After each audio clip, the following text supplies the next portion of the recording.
What's up, guys? It's Sean with the Brothers Workshop. Dave's behind the lens, and today we're going to be going over our 2017 GMC Sierra. She's the newest addition to the fleet. She is a 1500 and the Elevation Edition. Unfortunately, we had to trade old patches in, and there's going to be a video linked right here that describes why. Unfortunately, she had a major water issue that we were unable to track down here, and yes, we did all of our due diligence, and no, it was not any of the major water leaks we cover in that other video where we go over the 100,000 mile review. That one is linked right here for you guys. For those of you guys who've been following the channel, you already know we are those Chevy boys. Unfortunately, I couldn't find a truck like this in a Chevy, but I got the next best thing, because the only difference between this truck and old patches or Ruby here is the logo, really just the grille. Now I'm going to get into all those little details that makes this truck so special and why I searched high and low to find her. Right here you guys can see that she has tow mirrors, and yes, they are factory tow mirrors. They were on the build sheet. These are legit, and if you guys want to know why we do not run aftermarket tow mirrors, there's a video linked right here. And for everybody who has seen this video, hit that like button, because I know you guys like that video. All right, coming back here, we have another thing that makes this so rare. The 6.5 foot bed mixed with that full crew cab.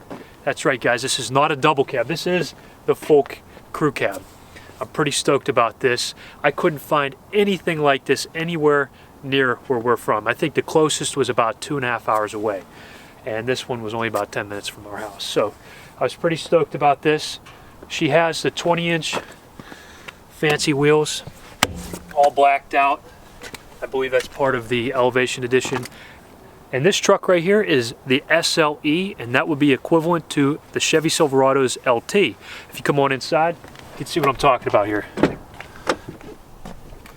We have your on-the-fly four-wheel drive, and it even has an auto mode, which makes it more like a all-wheel drive vehicle, like an SUV, modern SUVs anyways. Leather-wrapped steering wheel. Here's where the fancy stuff comes in. We got that leather-wrapped dash. That's a nice plus. The old one was plastic. If we come on in here a little bit more, you guys can see that I have a pedal adjust as well as a parking sensor. Parking sensor, I'm not real into that, but you know, this right here makes this truck right here. Along with the towing mirrors, I now have an integrated brake controller, and that is something that's really nice because there's no longer a need to drill into the dash. We won't have that big bulky trailer brake controller smashing my knees every time I get in and out of the truck. So keeps the truck looking nice and clean. It's already set up to rock and roll. I mean, she's ready to go. Just test the brakes whenever you connect it. We're rocking and rolling down the road.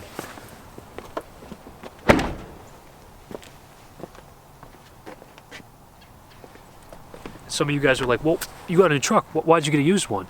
I am not a guy to take depreciation. Everybody else is thinking, well, you know, blah, blah, blah, blah, blah. Well, that once you drive a new truck off the lot, you're looking at 5-10 grand loss in value right away.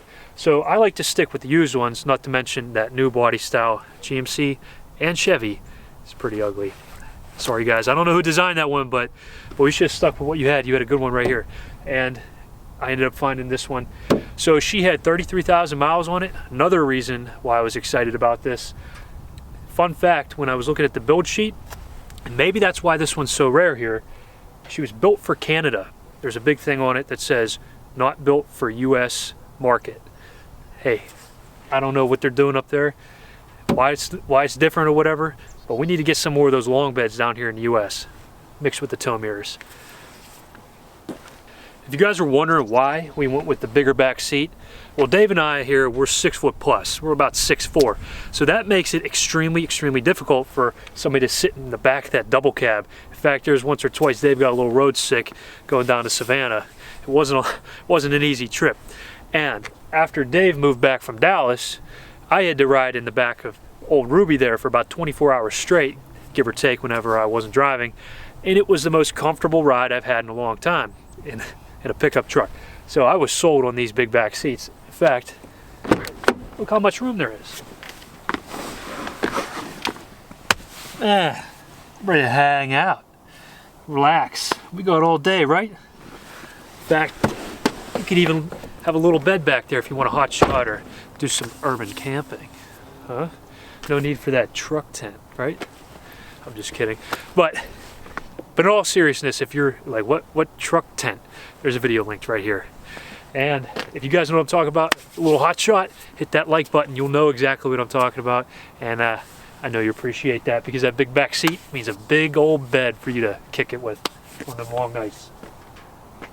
Let me know if you guys have one of these things. Leave a comment below. Let me know what your favorite thing is about these trucks. Right now, I think this thing looks like a pressed out Peterbilt.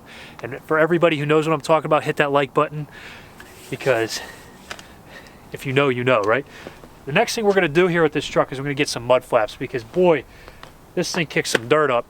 And I'm thinking those big rig style ones with that little chrome piece at the bottom, you know, the weight. Again, if you guys know what I'm talking about, hit that like button. If you want to see that, hit that like button, because I'm going to show you an install video coming here pretty soon. And in fact, that video will be linked right here.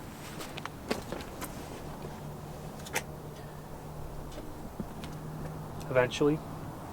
Yeah, guys, I mean, I'm really stoked on this. And if you guys are stoked on it, if you want to see some more stuff about this, if you want to know more about these trucks, leave us a comment below, because we'll answer them. We always get back to you guys, or we try to anyways. We love hearing from you too, by the way.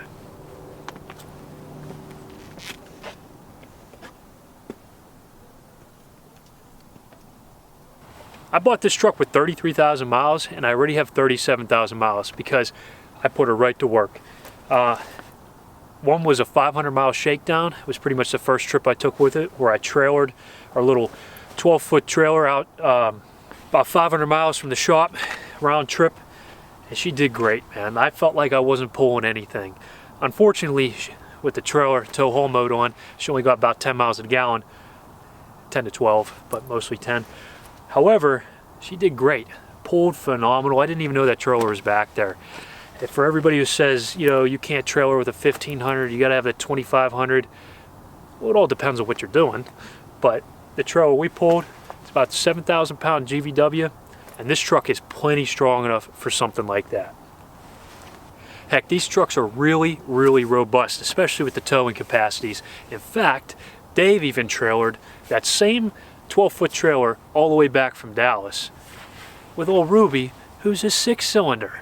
That video about Ruby is going to be linked right here. Go ahead and check that out. And if you guys know what I'm talking about, if you want to learn more about this, leave a comment. We'll get back to you on it, or we'll even do another video about that coming soon. But without trailering, this truck gets phenomenal gas mileage. Right away, I was seeing 20 miles to the gallon.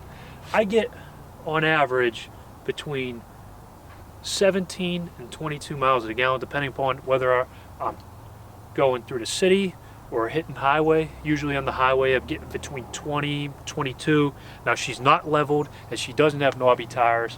This is the standard setup with the old Grandpa lean.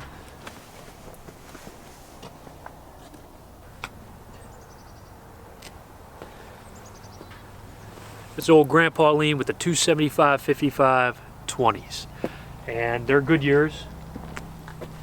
I don't think I'm going to do a level kit with this one just yet, because we're doing a lot more trailering than we ever did before. I know we did a level kit on old patches. We did that BDS level, and that video is going to be linked right here, and its review video is going to be linked right here. If you guys want to see more of that, click on the link. We go into depth about why we chose that one and how they held up over time. Hey, if you guys want to see me leave it the way it is, hit that like button. If not, leave a comment and tell me why I shouldn't leave it as is. Thanks for watching the video, guys. If you enjoyed it, if you got some value out of it, hit that like button for us. That way we know to bring more of this kind of stuff to you. And while you're at it, subscribe to the channel so you don't miss out on any videos pertaining to this old girl here and Ruby Red back there.